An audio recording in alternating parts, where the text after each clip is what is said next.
going on, Blossoms back, and welcome back to another episode of Top Drives. Now, we are back with our Revamps and Renovations series. Now, we've done two brands before this one, and that was the first episode, which was Mercedes-Benz, which until today is still the brand that I want the most to be revamped and I guess renovated on. And the second episode covered Chevrolet. Well, today we're going to be jumping into Japan, where we're going to be covering Mitsubishi. So without further ado, let's get into it. Starting us off with the Mitsubishi Lancer Evo 7. I'll be showing you 10 Mitsubishis that could come into the game today, and the first one is going to be the Mitsubishi Lancer Evo 7. Also, comment down below what brand you would like to see next. So, the Mitsubishi Lancer Evo 7, a pretty strange one here because we have a lot of Evos in the game already. We have multiple versions of the 8, we have multiple versions of the 10, we have the 9, we have the 6, but for some reason, the Mitsubishi Lancer Evo 7 is not in the game. Now, I know that Hutch has to license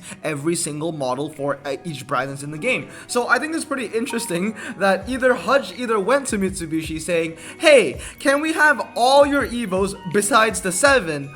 Or Mitsubishi said, you can have all of our Evos in the game besides the 7. You can have 3 different variations of the Evo 8, but you can't have the 7. I'm no Mitsubishi expert. I don't know why the 7 was left out. Maybe there's a reason to that. But here's what it would look like if it ever came into the game. It's from 2001. It has 153 top speed, 5.30 to 60, 85 handling, medium ground clearance, of course, and 4-wheel drive. I think that it will be a pretty decent RQ67, and here is the competition. So I basically filtered it by 4-wheel drive, performance tire, medium ground clearance car, and as you can see here, in terms of RQ67, 68, this is the highest handling car at 85, and I think that's what, you know, the specialist would be for the Mitsubishi Lancer Evo 7, is that it would handle quite well. The 0 to 60 is low, but once again, you know, amazing handling. So, the next car that I want to talk about is going to be the Mitsubishi Colt Rally Art version R. Now, this car is actually,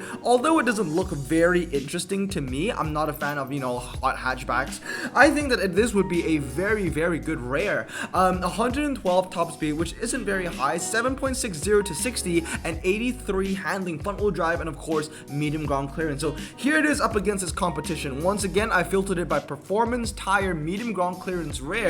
And there isn't really a rare that is RQ39 that has as good a handling as the Colt Rally Art. So I think this would be a really good rare, and if you think about it, this will be great competition for the Vauxhall Chevette, because the Vauxhall Chevette is 7.782. This is 7.683. It's a very light car. However, I think the Chevette is still a lighter car than this, even though that the Rally Art is very light. So it would be very interesting. This might be a better Vauxhall Chevette if it was added into the game. Now, guys, I am no Mitsubishi expert, right? So if I get any of the stats wrong, let me know down in the comments below. But basically, I did work with one of my patrons who loves Mitsubishi, and he provided the stats for me. So, you know, I can trust him because the man loves Mitsubishi. But obviously, I did a little bit of research on the stats by myself as well when I was making all the cards. But once again, if you think any of these stats are wrong, let me know down in the comments below. Moving on to the third one here is the Mitsubishi Lancer 1800 GSR. I think that this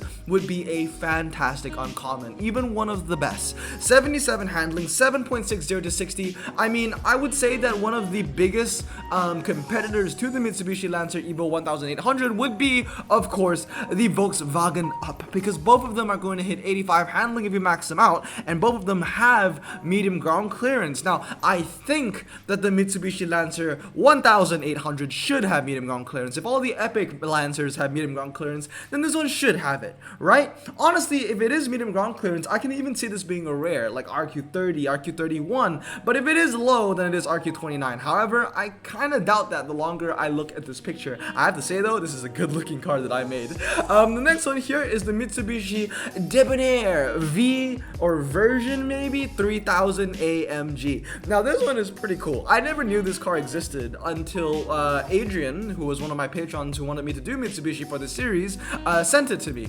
This is actually really cool. And yeah, basically this is a Mitsubishi tuned by AMG. There is an AMG in that. So when I looked up the stats for this, I was very surprised to see that it had a 0 to 60 in 10.8 seconds for an AMG. stats aside, I still think that this is an incredibly cool car, an incredibly cool picture as well, and it is just a really interesting looking saloon. I don't think that it will be a dragster. However, I guess the handling is okay. 75, that means if you max it out, it'll hit about 83 and it's medium ground clearance, but the 0 to 60 is really bad. But hey, at the end of the day, you're getting a car that has standard tires and handling over 80, and that usually is a really good combination.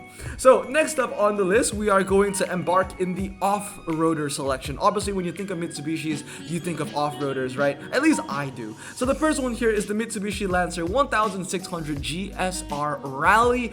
Once again, another RQ49 super rare rear-wheel drive off-roader. I know we got tons of those. Not only rear-wheel drive, but front-wheel drive as well. Basically, two-wheel drive, right? We have a bunch of RQ49 off-roaders in the game.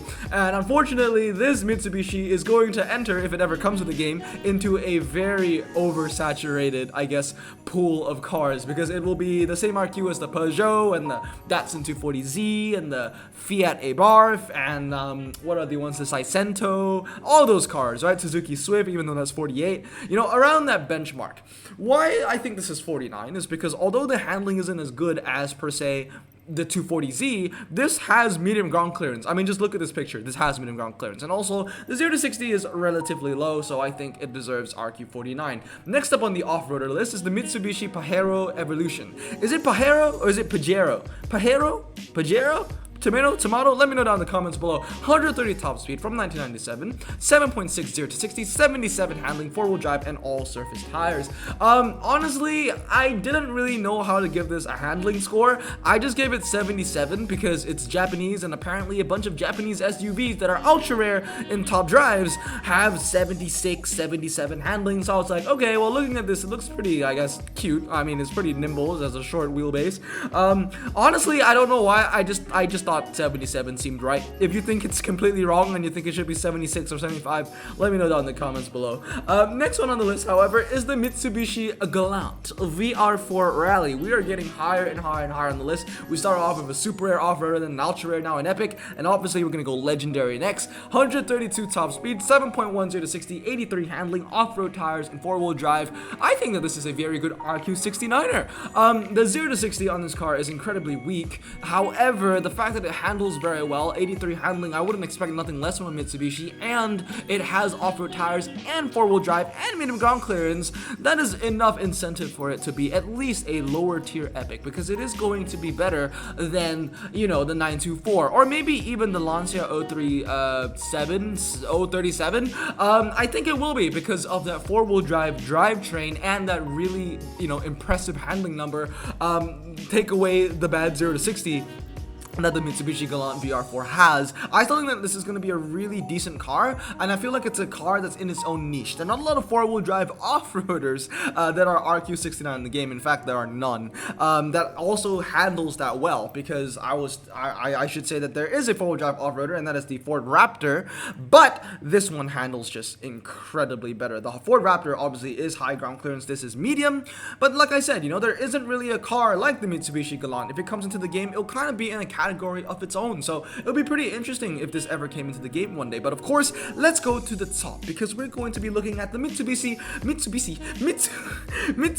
Lancer Evo 6 Rally. I would love this car to be in the game because it's from 1999. It's my birth year. I have, you know, a special, I guess, bias towards cars for my birth year. So if it ever came in and it is 1999, this is a car that I would definitely be on my wish list. 4.50 to 60, 86 handling, 149 top speed, of course medium ground clearance, 4-wheel drive, and off-road tires. This will be a great car to rival the Opel Kadett. Also, this handles incredibly well. This basically is just a slightly better version of the MG Metro, which is a prize car. I don't think that this should be a prize car. I would love the 4-wheel drive off-road scene in top drives to be, I guess, more attainable for all players. I mean, when you think about it, right now, all the 4-wheel drive off-roaders that you can get that isn't a prize car basically is the Kadett and like 2 Lancia Deltas. That's 3 cars. I have neither of them, you know, it's really hard to get. So the Mitsubishi Lancer Evo, if this was a non-price car, that would kind of add to the pool, you know, widening it a little bit for more players to have a chance at getting a legendary four-wheel drive off-roader. But anyway, we're moving on to ultra rare city now, starting off with the Mitsubishi 3000 GT VR4. I'm a huge fan of this picture. When I found this picture, I was like, oh my god, that is gorgeous. It fits super well, you know, the red complements the red in the ultra rare, the red in the Mitsubishi complements the red in the ultra rare. And here are the stats for it: 160 top speed, 5.20 to 60, 81 handling, four-wheel drive performance, tires, and low ground clearance. Basically what this is a slightly slower version of the Dodge Stealth, but I also thought, you know what, it's Japanese, so I made it handle a little better. So instead of 80, like what the Dodge Stealth has, I gave it 81. Maybe that makes no sense whatsoever, but hey, that's, I guess, the perks of making your own cards. You can kind of come up with the stats, at least with the handling stats. The 0 to 60 and the top speed, I can always search that up online and, you know, basically reference multiple sources. But for the handling, it's kind of like give or take. It's more of an educational guess, you know. Next up on the list is the Mitsubishi Eclipse GSX. Once again, much like a lot of Mitsubishis I've chosen to be in this video, they're kind of in a class of its own. There are not a lot of, I guess, ultra rares that are low ground clearance, performance tires, and four-wheel drive, and that is kind of the niche that the Mitsubishi Eclipse GSX will have. But not a lot of RQ50s, I would say. Actually, no RQ50 is four-wheel drive, low ground clearance, and performance tires. So this would be sitting in a class of its own. It handles quite well, but obviously it's going to be a low-tier ultra rare in my opinion, because the 0 to 60 is incredibly weak, top speed isn't very high, and I can't help but admit that I don't think that the MRA on this is not going to be very good. I feel like the MRA on all of these Mitsubishis that we're covering today are not going to be any higher than at least 77, somewhere around that benchmark. But last but not least is the Mitsubishi Legnum VR4. Now this one I think is a pretty good looking estate. I do love my estates. 150 top speed, 5.80 to 60, 82 handling, and also from 1999, four-wheel drive, performance tires, and medium ground clearance. And right now I'm going to show you the performance, not the performance, but I guess the competition that the Mitsubishi Legnum VR4 might face. So basically a bunch of Volvos like Palom, the the Lancia S4, the Audi S2, the Volvo B70R. I think that these are some of the competitions that the Mitsubishi Legnum VR4 will face if it ever came into the game. RQ58, 57, you know, around that benchmark, you are getting yourself a four-wheel drive, medium ground clearance car that handles particularly quite well. 0 to 60 isn't very high, top speed is, you know, quite decent for a Japanese car especially. So I would say that this is a very middle of the pack ultra rare if the Legnum VR4 ever entered the game. But yes, that is going to be it for today. Let me know what you thought about it. We have now covered Mercedes-Benz, Chevrolet, and Mitsubishi. So continuing with the revamp and renovation series, let me know down in the comments below what brands you would like to see next. But anyway, I hope you guys have a great day. Remember to stay safe, wash your hands, and blossom out. Peace.